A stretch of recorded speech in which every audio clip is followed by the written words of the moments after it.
RCR, la red que comunica y une al Perú.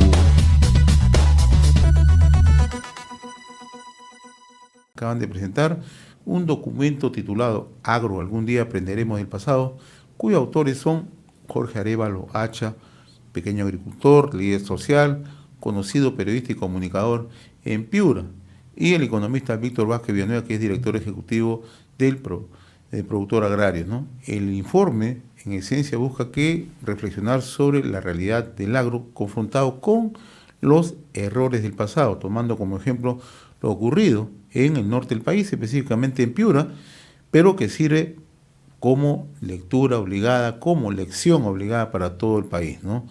Entonces la gran pregunta es, ¿vamos por el mismo camino a pesar de los años transcurridos? Se lo vamos a preguntar al don Víctor Vázquez Villanueva, director ejecutivo de la Defensoría del Productor Agrario, y es un especialista en temas de agricultura y desarrollo. Qué gusto saludarlo, señor Víctor Vázquez, muy amable. Buenos días, mi estimado José. Siempre es grato poder conversar con usted y el programa suyo, a sus órdenes. Yo hice una introducción a propósito de este documento presentado por la Defensoría del Productor Agrario, ¿no?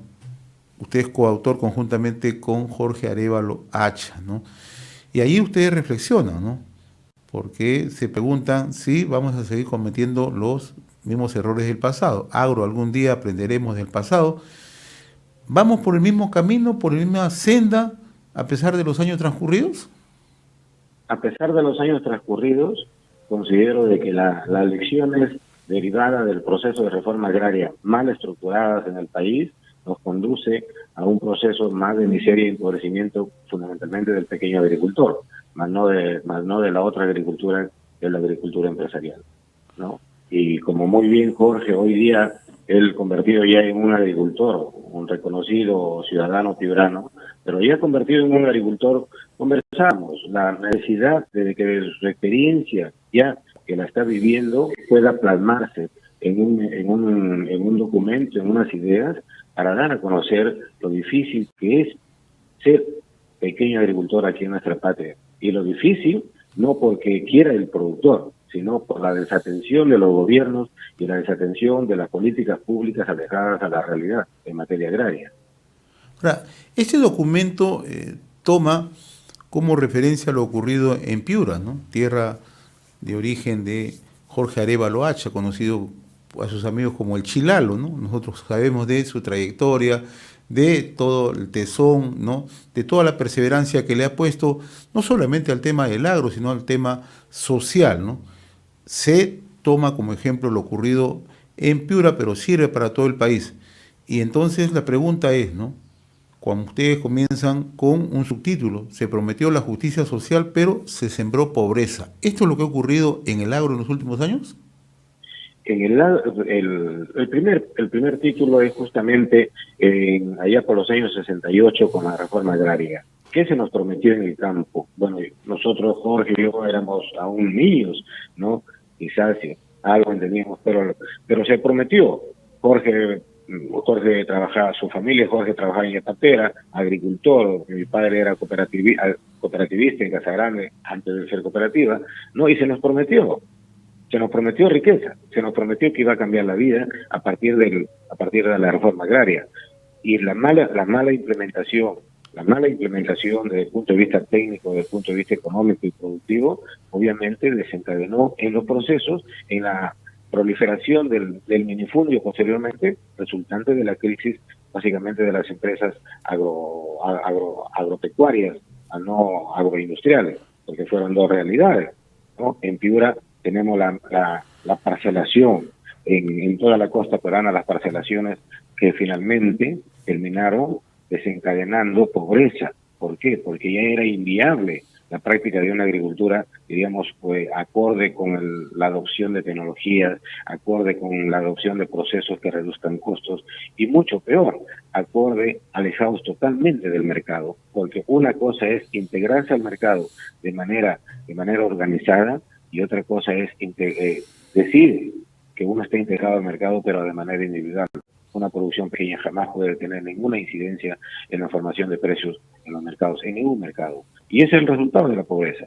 Y cada vez asistimos a una mayor segmentación de la tierra a raíz de que los padres al fallecer empiezan los hijos se heredan la tierra, y como en el caso de Puno se ha comentado muchísimas veces, hay hijos que por herencia reciben 3, 4 o 5 surcos en un pedazo de tierra, y ahí en esas condiciones es imposible hacer agricultura en ninguna parte del mundo. En la costa el minifundio sigue avanzando, es decir, 50 años a ningún gobierno se le ha ocurrido iniciar un proceso económico, social, sustentable, que nos permita conducir o concentrar o formar nuevas unidades económicas, no a partir de quitar a alguien para dárselo a otro, sino a partir de un concepto de reconcentración de tierra con criterios económicos.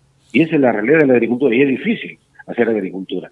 Mire, ayer conversaba con un amigo en Chimbote, 6 hectáreas, me dice, no puedo vivir con 6 hectáreas, por más que le ponga tecnología. Un ingeniero, ¿qué están haciendo? Simplemente urbanizando.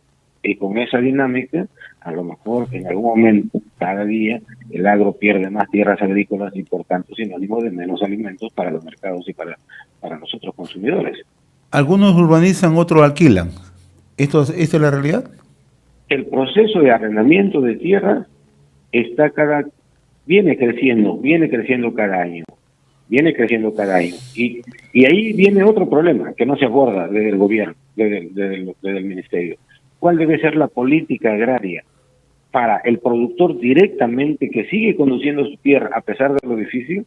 ¿Y cuál debe ser la política, no, para el arrendamiento, para los arrendadores? Porque eso se produce, mi estimado José, se produce en el agro, pero también se produce en la actividad pecuaria y fundamentalmente en los criadores de camélidos sudamericanos. El gobierno del Ministerio de Agricultura, ¿no? Mira los programas para quién, para el que está haciendo el pastoreo en las cunas para los camélidos, o las ayudas van a los propietarios de la manada de camélidos, propietarios que mayormente viven en las ciudades. Tienen que políticas diferentes. Y esa es un poco la idea, es decir, no es único, no pueden darse políticas generales. O sea, el agro, así como tenemos una biodiversidad, ¿no? De flora y fauna, también tenemos una diversidad en términos de productores, en términos de grupos sociales interesados y comprometidos con la agricultura. Estamos dialogando con el economista Víctor Vázquez Villanueva, director ejecutivo de la Defensoría del Productor Agrario. Medio siglo después de la reforma agraria de Juan Velasco Alvarado, el expresidente Pedro Castillo lanza la segunda reforma agraria. Y ustedes también enfilan observaciones bastante directas. Ustedes refieren en este documento que esta idea nace desde un escritorio con mucha demagogia alejada de la realidad. Personalmente lo he reiterado muchísimo, ¿no? Porque el agro no quería una segunda reforma agraria, o en su defecto hacía la pregunta, ¿qué estaban pensando los ideólogos para lanzar la segunda reforma agraria? ¿En qué consistía? ¿Cómo se iba a desarrollar? ¿Y cuánto de recursos el Estado iba a asignar para este proceso? Personalmente señalé, el agro lo que necesita, mi estimado José, es una revolución rural, y entendiendo revolución rural como un conjunto de intervenciones públicas de manera articulada, en una visión de transversalidad, porque no solamente es producir alimentos, sino hay que asegurarse que las carreteras estén bien.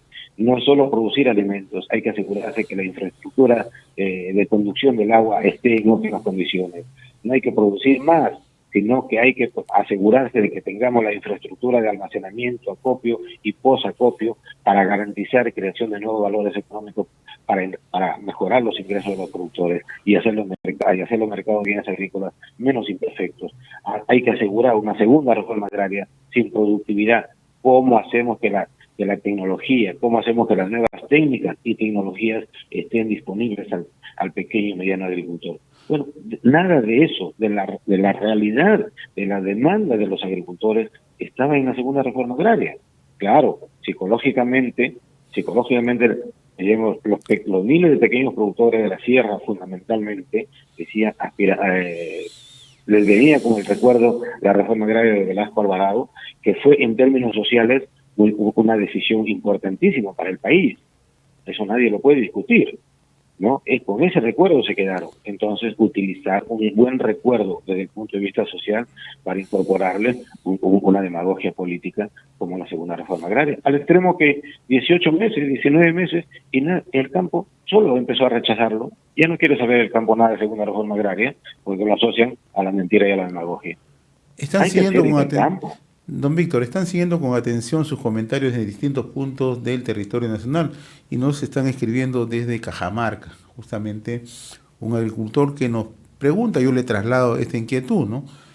¿Cómo mejorar la productividad en la agricultura, la pequeña agricultura en Cajamarca? ¿Cómo impulsar mejor infraestructura hídrica? Les falta infraestructura en zonas rurales, fundamentalmente para siembra y cosecha de agua. ¿Qué se debería hacer? Usted conoce la realidad de Cajamarca.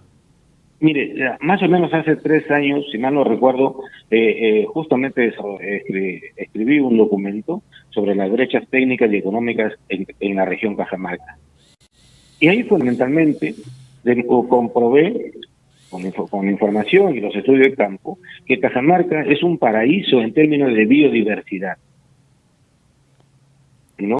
Pero sí, ese paraíso en términos de biodiversidad no estaba siendo aprovechada en términos de racionalidad económica. ¿Por qué? Porque hay restricciones. Restricciones, las que hace un momento señalábamos, carreteras, restricciones en aprovisionamiento de recursos hídricos. Y no es que no se pueda dar solución, sí se puede dar solución. Restricciones, por ejemplo, que de cada 10 hectáreas, 7 hectáreas se produzcan bajo condiciones de secano. Esa es una marcada restricción y además de asumirle riesgo al pequeño agricultor. Bueno, Cajamarca tiene, mire, estimado José y amigo de Cajamarca, solamente la provincia de Cajabamba está para convertirse en el emporio del aprovisionamiento de menestras, legumbres, incluyendo para exportar. Solamente la provincia de Chota y Cutervo están para abastecer de la mejor papa gourmet para el mercado nacional y para el mercado internacional. Solamente el café en Jaén, en San Ignacio, está para duplicar o triplicar su rendimiento. Jaén y San Ignacio están para convertirse en un nuevo emporio de la granadilla en el Perú. Y así podemos ir encontrando y se tienen los espacios. Pero lo que nunca ha habido en Cajamarca, ¿no?, es la decisión política a partir también de los gobiernos regionales.